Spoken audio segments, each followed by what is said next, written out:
Hi అందరికీ welcome to our channel. ఇంకా మన ఛానల్ ఎవరైనా సబ్స్క్రైబ్ చేసుకోకపోతే ప్లీజ్ మన ఛానల్ అయితే సబ్స్క్రైబ్ చేసుకోండి. ఇక చాలామంది టెట్ కోసం అయితే వెయిట్ చేయడం జరిగింది. ఈ టెట్కు సంబంధించిన నోటిఫికేషన్ నిన్న రిలీజ్ కావడం జరిగింది. సో మనకేంటంటే ఈ టెట్కు సంబంధించి కంప్లీట్ నోటిఫికేషన్ డీటెయిల్డ్గా నోటిఫికేషన్ అయితే ఈ నెల 20న రిలీజ్ చేయడం జరుగుతుంది. ఈ టెట్కు సంబంధించిన అప్లికేషన్స్ వచ్చేసి మనకు మార్చ్ 27 నుంచి ఏప్రిల్ 10 వరకు అయితే మనకు అప్లికేషన్స్ అయితే తీసుకోవడం జరుగుతుంది. అలాగే ఈ టెట్ ఎగ్జామ్ వచ్చేసి మనకు మే 20 నుంచి జూన్ 3 మధ్యలో జరగనుంది.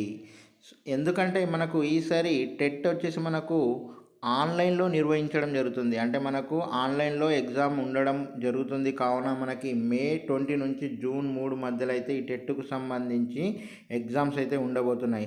అలాగే ప్రజెంట్ డిఎస్సికి అప్లికేషన్స్ అయితే జరుగుతున్నాయి కదా, దీనికి సంబంధించి అప్లికేషన్స్ కూడా మనకు జూన్ 20 వరకు అయితే పొడిగించడం జరుగుతుంది. ఎందుకోసం అంటే ఇప్పుడు టెట్ ఎగ్జామ్ అయిపోయిన తర్వాత రిజల్ట్ ఇచ్చిన తర్వాత మన మార్క్స్ అప్డేట్ చేయడానికి వీలు ఉండాలి కాబట్టి అందుకోసం అనేసి మనకు డిఎస్సికి సంబంధించిన అప్లికేషన్స్ వచ్చేసి జూన్ 20 వరకు అయితే మనకు పొడిగించడం జరుగుతుంది. అంటే టెట్ రిజల్ట్ వచ్చేంత వరకు, టెట్ రిజల్ట్ వచ్చిన తర్వాత మనకు అప్లై చేసుకుంటాం కాబట్టి జూన్ 20 వరకు అయితే పొడిగించడం జరుగుతుంది. ఇక మనకు టెట్ ఎగ్జామ్ వచ్చేసి మే 20 నుంచి జూన్ 3 మధ్యలో జరుగుతుంది కదండి. తర్వాత మనకి డిఎస్సికి సంబంధించి ఎగ్జామ్ వచ్చేసి మనకు జూలై 17 నుంచి 31 వరకు అయితే జరగనున్నాయి. అంటే ఇక నెక్స్ట్ న్యూస్ వచ్చేసి గ్రూప్ 1 దరఖాస్తు గడువు పెంపు. అంటే నిన్న సాయంత్రం 5 గంటలకు అయిపోతుంది కదా అప్లికేషన్ సంబంధించి, దాన్ని ఈ నెల 16 వరకు మనకు అప్లై చేసుకోవడానికి ఛాన్స్ అయితే ఇవ్వడం జరుగుతుంది. నిన్న లాస్ట్ డేట్ అవ్వడం వల్ల చాలామంది అప్లై చేసుకోవడం వల్ల సర్వర్ డౌన్ అయింది. సో ఎవరికైతే ఇబ్బంది కలిగిందని అనిపిస్తుందో వాళ్ళైతే మళ్ళీ నిరాశ చెందకుండా ఈ నెల 16 వరకు అయితే ఉంది. కావున ఇప్పుడు ఎవరైతే అప్లై చేయలేరో అప్లై చేసుకోండి. ఇప్పటి వరకు 2.7 లక్షల మంది అయితే అప్లై చేసుకున్నారు.